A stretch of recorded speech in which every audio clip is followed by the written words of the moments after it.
ចឹងឲ្យថ្មទូរស័ព្ទ iPhone របស់យើងកាន់ថ្មជាងមុនបងប្អូនអាចធ្វើតាម5ចំណុចនេះបានបាទចំណុចទី1អ្នកគ្នាចូលកន្លែង setting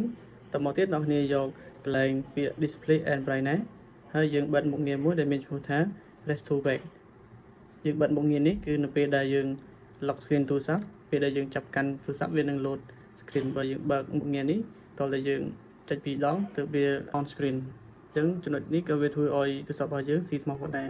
អញ្ចឹងចំណុចទី2អ្នកគ្នាចូលកន្លែង brightness ដដែលហើយអ្នកគ្នាបិទកន្លែង on way on display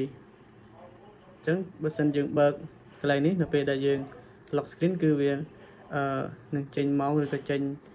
រូបភាពបែបនេះអញ្ចឹងយើងបិទកន្លែងនេះគឺយើងកាត់បន្ថយនៅការស៊ីថ្មខ្លាំងផងដែរអញ្ចឹងចំណុចទី3អ្នកគ្នាចូលកន្លែង accessibility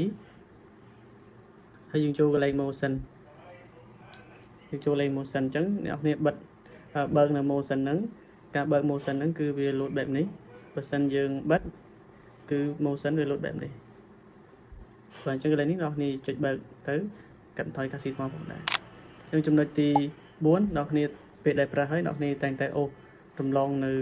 កម្មវិធីអញ្ចឹងគឺ headphone នេះគឺវាអាចធ្វើឲ្យទូរស័ព្ទរបស់យើងស៊ីថ្មផងដែរអញ្ចឹងនៅពេលដែលអ្នកគ្នាប្រើអ្នកគ្នាមិនគួរអូសចូលនៅទាំង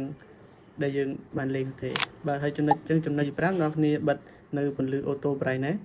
ព្រោះការបើកពន្លឺ auto brightness នៅពេលដែលមានពន្លឺប៉ះខ្លាំងវាអាចនឹងធ្វើឲ្យអេក្រង់របស់យើងភ្លឺខ្លាំងផងដែរអញ្ចឹងអ្នកគ្នាគួរបិទមុខនេះដើម្បីកាត់បន្ថយនៃការស៊ីថ្មផងដែរអញ្ចឹងអរគុណអ្នកគ្នាជួបគ្នានៅវីដេអូក្រោយៗទៀត